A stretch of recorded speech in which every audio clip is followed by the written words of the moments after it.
ओम श्रीमन्नारायणाय नमः। श्री विष्णु पुराण प्रथमंसः नारायणं नमस्कृत्य नरं चैव नरोत्तमं देवीं सरस्वतीं व्यासं ततो जयमुदीरयेत्। पहला अध्याय ग्रंथ का उपोद्घात। श्री सूत उवाच ओम पराशरं मुनिवरं कृतपूर्वा विकाक्रियां मैत्रेया परिपप्रच्छा प्रणिपत्या विवाद्य च। श्री सूत जी महाराज बोले, मैत्रेय जी ने नित्य कर्म से निवृत्त हुए मुनिवर पराशर जी को प्रणाम कर एवं उनके चरण छूकर पूछा, हे गुरुदेव, मैंने आप ही से संपूर्ण वेदांग और सकल धर्मशास्त्रों का क्रमशः अध्ययन किया है। हे मुनिश्रेष्ठ, आपकी कृपा से मेरे विपक्ष भी मेरे लिए यहाँ नहीं कर सकेंगे कि मैंने संपूर्ण शास्त्रों का अभ्यास में परिश्रम नहीं किया। हे धर्मज्ञ, हे महाभाग, अब मैं आपको मुखारविंद से यानी कि आपके मुखारविंद से यह सुनना चाहता हूँ कि यह जगत किस प्रकार उत्पन्न हुआ और आगे भी दूसरे कल्प के आरंभ में कैसे होगा तथा हे ब्राह्मण, इस संसार का उपादान कारण क्या है? यह संपूर्ण चराचर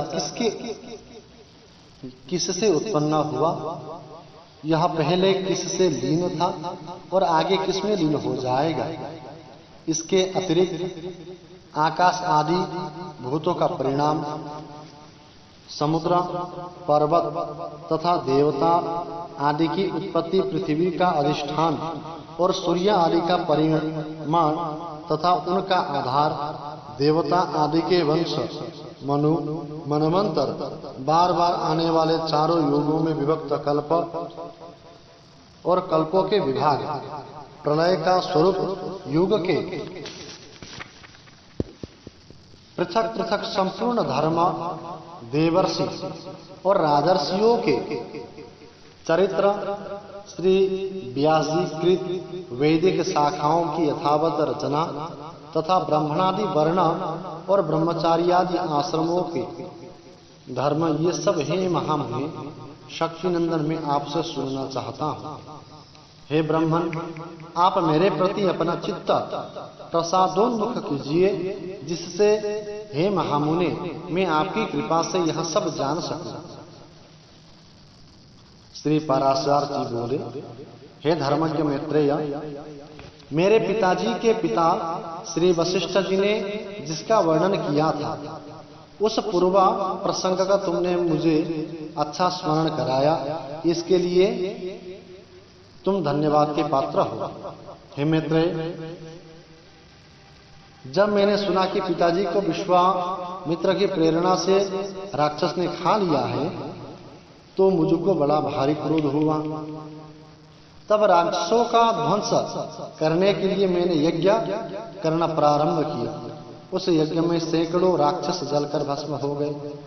इस प्रकार उन राक्षसों को सर्वथा नष्ट होते देख मेरे महाभाग पितामह वशिष्ठ जी ने मुझसे बोले, हे वत्स, अत्यंत क्रोध करना ठीक नहीं, आप इसे शांत करो।